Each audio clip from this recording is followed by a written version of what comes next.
مشاهدينا من الدول الهامة جدا في أفريقيا كينيا. فالنهاردة في أفريقيا هنتكلم معاكم عن كينيا وأهم ما تشتهر به كينيا. فأهلا ومرحبا بكم مشاهدينا. نيروبي عاصمة كينيا وأكبر المدن، اشتق اسمها من لغة قبائل الماساي، وجاءت من كلمة إنكارا نيروبي وتعني مكان الماء البارد. وتشتهر المدينة باسم المدينة الخضراء تحت الشمس. وتأسست نيروبي في عام 1899، بلدة صغيرة بسيطة ومحطة على خط السكك الحديدية التي تربط بين مومباسا وأوغندا.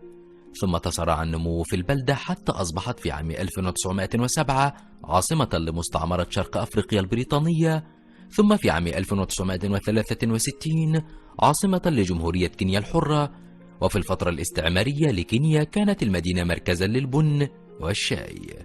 تعتبر نيروبي من أشهر المدن في الشرق. وفي المساحات الإدارية الحالية لنيروبي يبلغ عدد السكان 3,138,295 نسمة، يعيشون على مساحة تقدر ب 696 كيلومترا مربعا.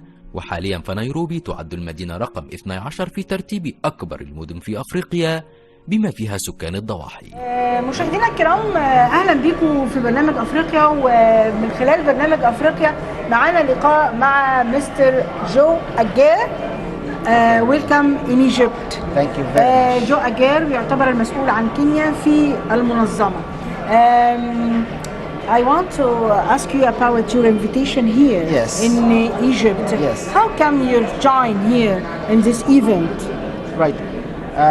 We were invited here by the United Cities and Local Governments of Africa, which you know is holding its 25th General Meeting of the Executive Committee in Cairo at the moment. And the reason that they've invited us here is because next year in April, the UCLGA is hosting in Kisumu, the city of Kisumu in Kenya, the triannual Pan-African convention called Afri-Cities Convention. And it's going to be held in the city of Kisumu.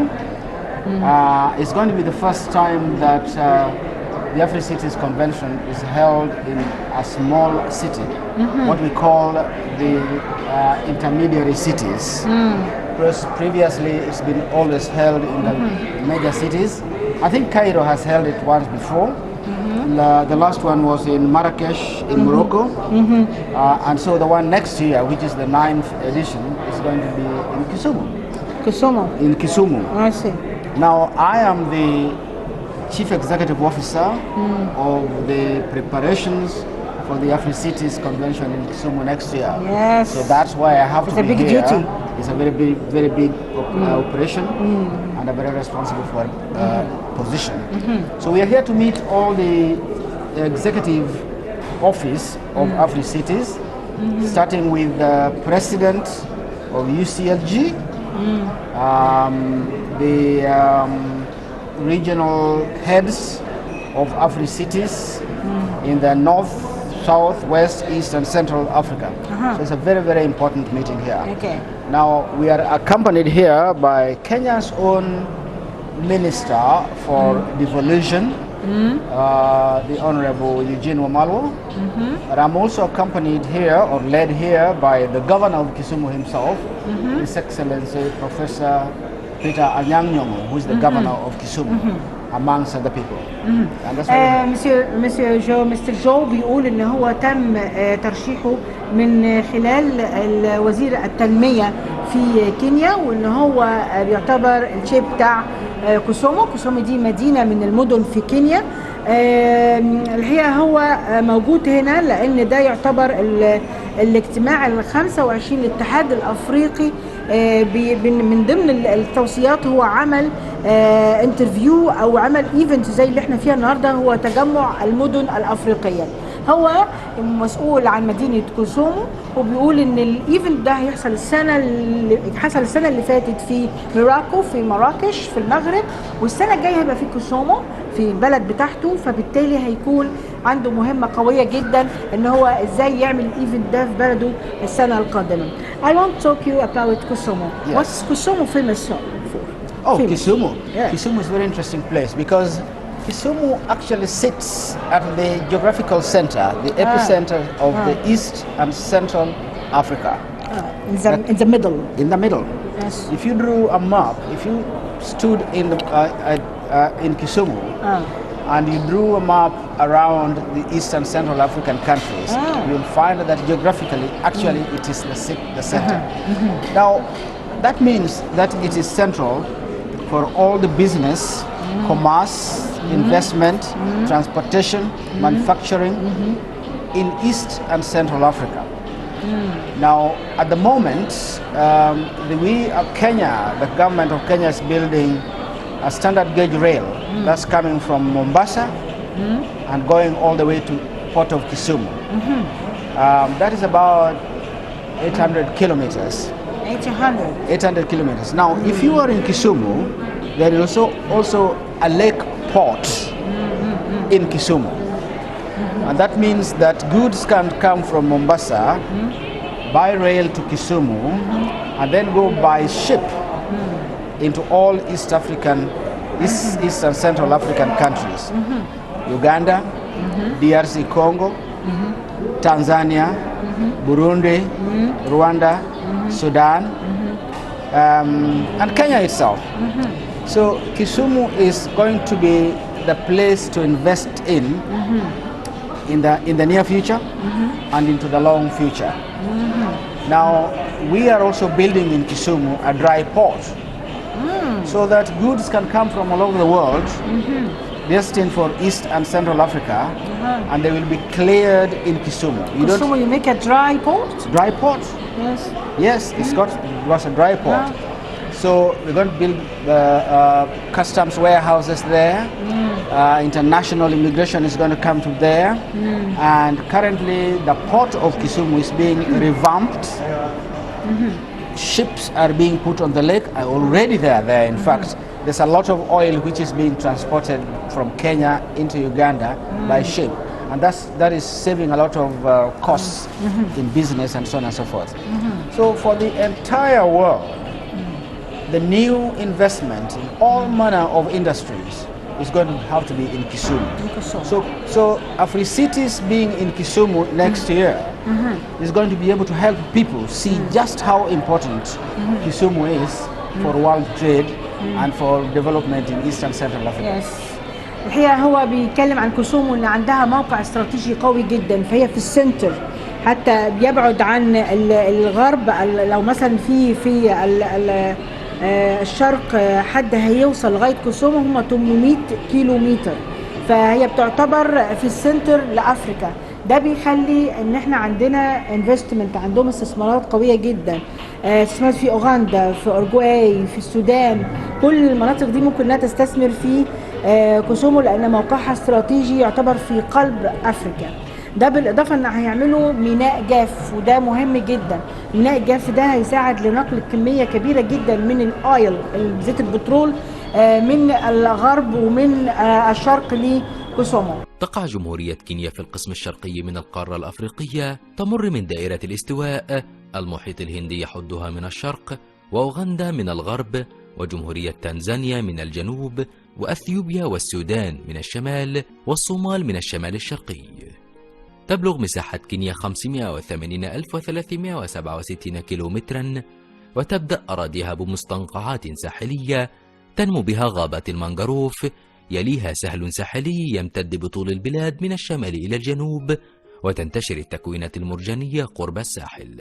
معظم المجموعات العرقية في كينيا لها لغتها أو لهجتها، وعدد كبير من الكينيين يعرفون اللغة السواحلية بالإضافة إلى لغتهم المحلية.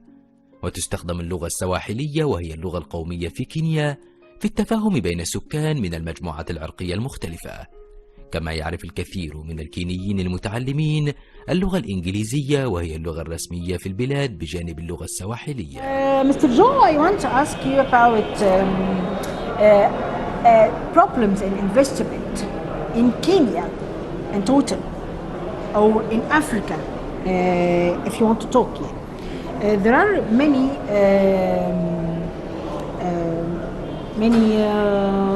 problems for investment in Africa. Maybe property, maybe war, maybe يعني I don't want today securities or in Egypt we take a decision about the silence of guns. Is this The silence of guns? silence of gun? Silence of gun. Is this decision have any effect in Kenya? The silence of gun? Silence of gun. Silence of gun. I see. Yes. In other words, stopping war. Stopping war. Stopping violence. Yes. Well, I can address it at two levels. I think it is a problem which is afflicting Africa at the moment. But it's not just Africa. There are certain areas of the world too which are not in Africa which are also afflicted by violence. But when we talk about violence in Africa, obviously it is a hindrance to investment because nobody wants to put his money where there is violence.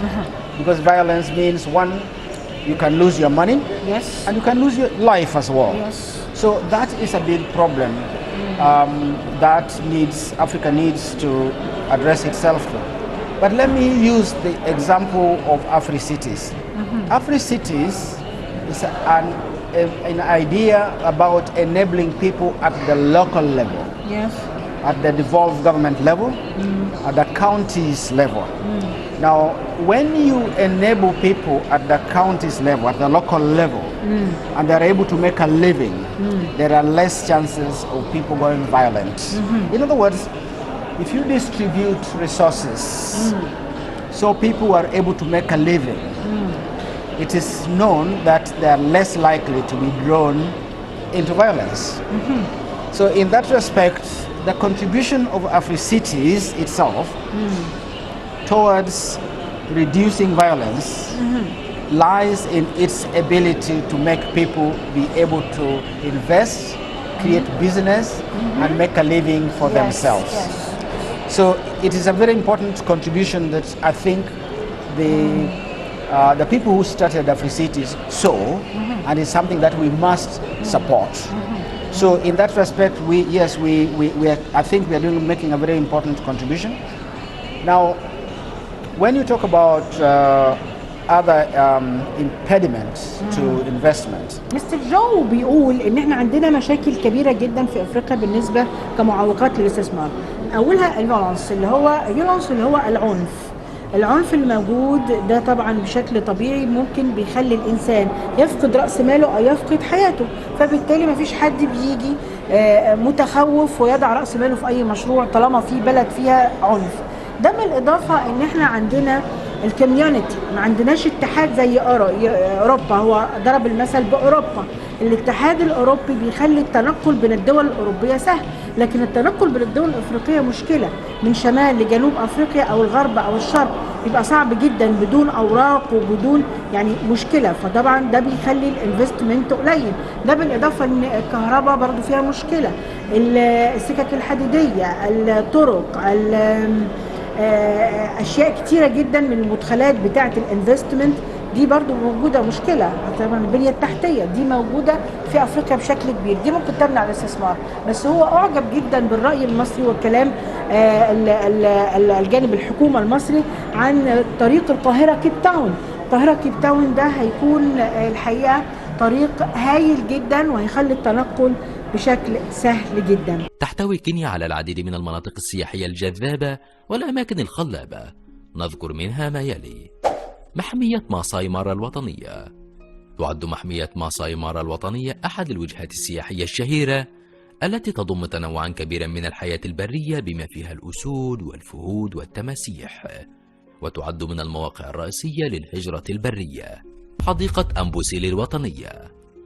تعتبر حديقة أمبوسيل الوطنية واحدة من أكثر الأماكن شعبية في كينيا، تطل على أعلى قمة في أفريقيا جبل كليمنجارو، وأهم معالمها السياحية هي محمية الفيل الكبيرة والرائعة، وتوفر لزائريها مجموعة متنوعة من الألعاب التي ترضي كافة الأذواق. Mr. Joe, my last question. What about our experience in new cities in Egypt? You see Egypt have many new cities. Do you have many new cities in Kenya? Well, Kenya is developing all the time, but there is no specific and deliberate effort to create new cities as such. Yes. So when I was listening to your minister there, that was something which was very interesting. Yes. But we have something called affordable housing.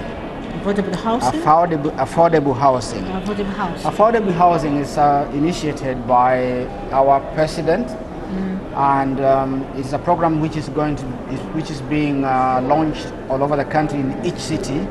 But basically, it's creating or developing, constructing new houses, better houses for the lower classes of people, because this is an effort to eliminate slums and so on and so forth.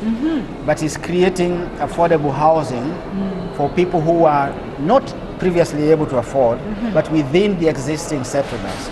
No, but we are not creating yet new cities as such.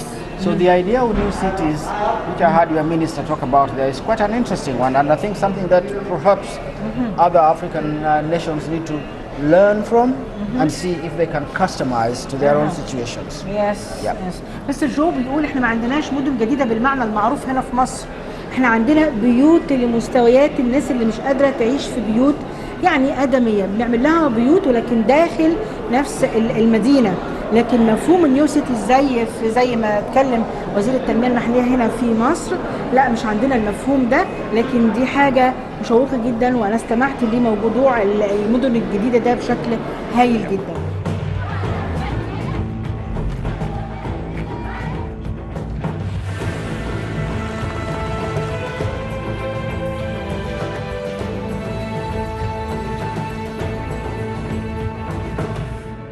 مشاهدينا الكرام، بكده نكون وصلنا نهاية حلقتنا النهارده من افريقيا. شكرا والى اللقاء.